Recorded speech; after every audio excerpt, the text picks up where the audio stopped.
Imagine you're a German soldier on the brutal Eastern Front, winter of 1943. It's a long, bone-chilling night. You're huddled in a frozen trench, and the only thing you want is a few moments of peace. And then, as the cannons fall silent, you hear it. Not the roar of an engine, not the scream of a dive bomber. It's a strange, whispery rustle cutting through the frigid air. The sound of fabric stretched over a wooden frame. The sound of a broomstick tearing through the sky. You scan the darkness, but see nothing, not a single silhouette against the stars. And then, in the deadening silence, the ground next to your position erupts in fire and steel. Then again, and again. No warning, no chance to take cover, just a quiet, methodical death falling from a black sky. This sound meant only one thing: the Nachthexen had come for you, the Night Witches. And here's a fact that shows you the sheer scale of the terror they inspired. For shooting down a single one of these tiny plywood planes, an experienced Luftwaffe ace, a Knight's Cross recipient, could be awarded the Iron Cross, one of Germany's highest military honors. Why? Why such a high price for destroying what was essentially a flying crop duster you could pierce with a bayonet? The answer lies in who was flying it, and more importantly, how. This is the story of how teenage girls, who had been told that war was no place for them, formed one of the most effective and feared air regiments of World War II. This is the story of the 46th Guards Night Bomber Aviation Regiment. This is the story of the Night Witches. The autumn of 1941. The situation on the front is a catastrophe. German forces are driving toward Moscow. The country is losing vast territories, and the army is suffering catastrophic losses. In this desperate hour, Soviet leadership was willing to consider the unthinkable. And one of the most radical ideas came from a legendary aviator, a hero of the Soviet Union named Marina Raskova, often called the Soviet Amelia Earhart. Raskova was being flooded with letters from across the country. Thousands of young women, university students, factory workers, recent high school graduates were demanding to be sent to the front. They knew how to fly. In the 1930s, the country had experienced a massive aviation boom, and a network of civilian flying clubs, similar to America's own pre-war aviation craze, was incredibly popular. Using her fame and influence, Raskova convinced Stalin to authorize a world-first: combat units composed entirely of women. 3 all-female air regiments were formed, but the most unusual was the 588th Night Bomber Regiment. In this unit, absolutely everyone, from the pilots and navigators to the mechanics and armorers, was a woman. Their commander was Yevdokia Bershanskaya, a veteran pilot with 10 years of experience. Because of her and the all-female roster, the regiment was initially given a condescending nickname by the men: Dunya's Regiment, roughly Dottie's Regiment.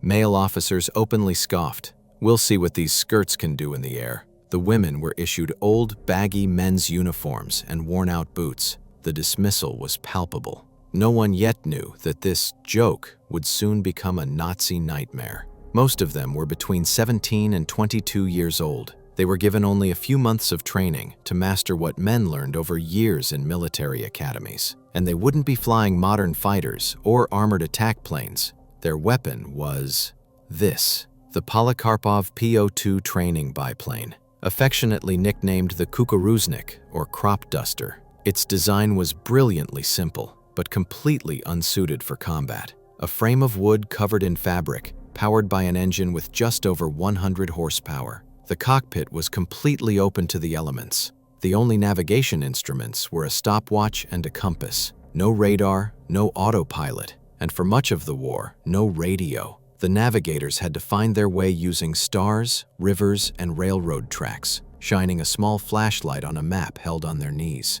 In winter, the temperature in the cockpit could drop to 40 degrees below 0 Fahrenheit. Their hands and feet would freeze to the controls. Frost would coat their goggles, forcing them to constantly lean out into the blistering wind just to see. But this primitive design had one silver lining. It was easy to repair. The female ground crews could patch any bullet hole in the fuselage with a piece of plywood and glue, right on the airfield. As they said, "Our plane looks like a sieve after a mission, but by morning it will fly again." So, you have a slow, fragile, unarmed airplane. How do you use it to fight one of the most powerful armies in the world? An army equipped with advanced fighters and deadly anti-aircraft guns. The answer? You fight asymmetrically. The Night Witches turned every single one of their planes' weaknesses into a lethal advantage. Let's follow a typical mission. Phase 1. Prep and takeoff. It's night. The airfield is completely dark to avoid attracting enemy bombers. The female armorers manually hoist and attach the bombs, up to 660 pounds of them, under the wings.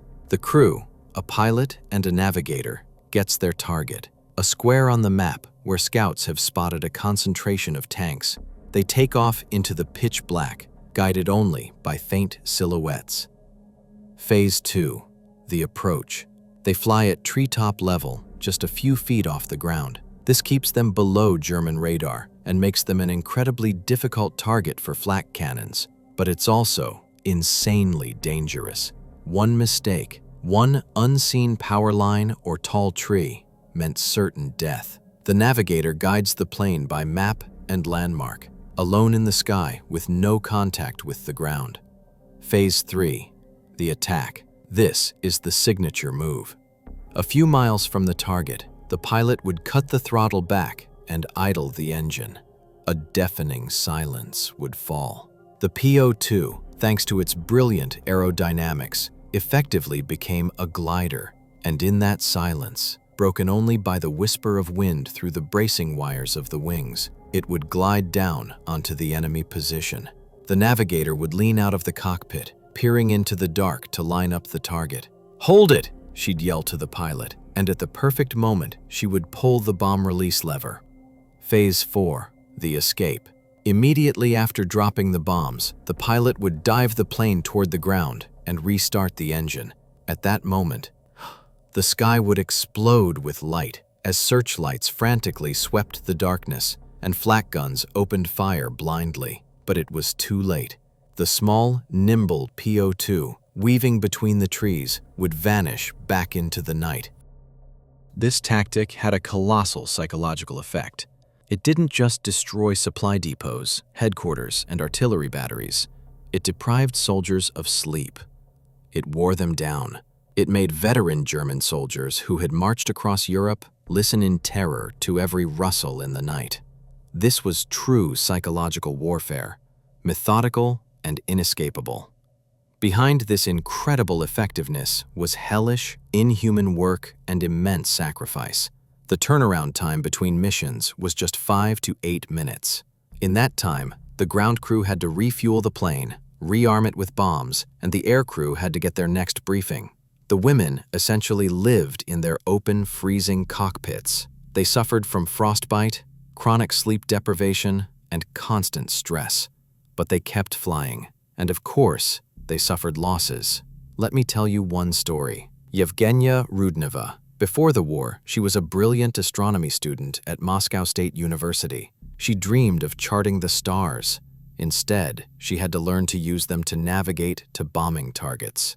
Zhenya, as she was called, was one of the best navigators in the regiment. She flew 645 combat missions. On the night of April 9, 1944, during the battle for Crimea, her plane was hit by anti-aircraft fire. She was just 23 years old. After her death, it was confirmed that a minor planet in our solar system had been named in her honor. 1907 Rudneva, a star she never got to reach. There were dozens of stories like hers. The single worst night for the regiment was August 1, 1943. The Germans, driven to desperation by the nightly raids, set a trap. They brought in a specially trained group of night fighters, led by ace Josef Kochiok. For the women, it was a complete surprise. They were not prepared for this kind of opposition. That night, the regiment lost 4 entire crews, 8 women. It was a devastating blow, but they didn't break. The next day, after burying their friends, they once again took to the night sky. In total, the regiment lost 32 of their sisters in arms. But what's astonishing is that not a single one is listed as missing in action. After the war, the regiment's commissar, Yevdokia Rachkevich, used money collected by the whole regiment to travel to every single crash site. to find their graves. They were a family, and they didn't abandon their own, even in death. So how did the enemy react to these sky turtles? At first, with disbelief and ridicule. German pilots flying their high-tech Messerschmitts called the PO-2 the coffee grinder or the sewing machine and considered it beneath their dignity to hunt them. But very soon, laughter turned to fear and ridicule turned to raw hatred. "We cannot get any sleep at night. These Russian witches don't give us any peace," one infantryman wrote home. "They appear from nowhere, drop their bombs, and disappear. It is impossible to know when or where they will strike next." It was because of their silent approach and sudden attacks that the Germans themselves nicknamed them the Nachthexen, the Night Witches. It was a name born of fear, and the women wore it with pride. They even began painting witches flying on broomsticks on the side of their planes. Hunting them became a matter of honor for German aces. But as we've said, shooting down a PO-2 was incredibly difficult. It flew too low and too slow. A German fighter, to avoid stalling, had to maintain a speed of around 120 miles per hour, while the PO-2 could chug along at 60 or 70. An attack run was a gamble that often ended with the German pilot overshooting his target. That's why the Iron Cross was offered, not for destroying a formidable war machine, but for eliminating a persistent, morale-destroying menace that was driving the German army mad. The 588th Regiment began its combat journey at Stalingrad and finished it in the skies over Berlin. Over the course of the war, its women flew nearly 24,000 combat sorties and dropped over 3,000 tons of bombs. They destroyed bridges, blew up ammunition depots, and gave the enemy not a single night of peace. 23 of its pilots and navigators were awarded the title Hero of the Soviet Union, the nation's highest honor for valor. The regiment became the most highly decorated female unit in the Soviet Air Force. But what happened to them after the victory? They returned home, took off their uniforms, and for decades, their incredible story was largely overshadowed by the war stories of men. Many of them faced disbelief and sexism. "Where were you during the war? Washing laundry at the front?" were questions they often heard. They weren't seen as heroes, but as women who had been out of place. They struggled to return to civilian life, many suffering from the physical and mental scars of combat, but they almost never spoke of it. The story of the Night Witches is more than just a tale of female courage. It is a story of how unorthodox thinking and incredible fortitude can turn an obvious weakness into a devastating weapon. They weren't just following orders, they were defending their homes, avenging their loved ones, and with every single flight into the dark, they proved that heroism has no gender. Their legend wasn't written in steel and fire, but in plywood, courage, and the quiet whisper of wind through the wires of their wings. A whisper that, for their enemy, was the sound of approaching death, and for history is the sound of an unbreakable will. The next time you look up at a quiet night sky, remember the young women who once made it their battlefield.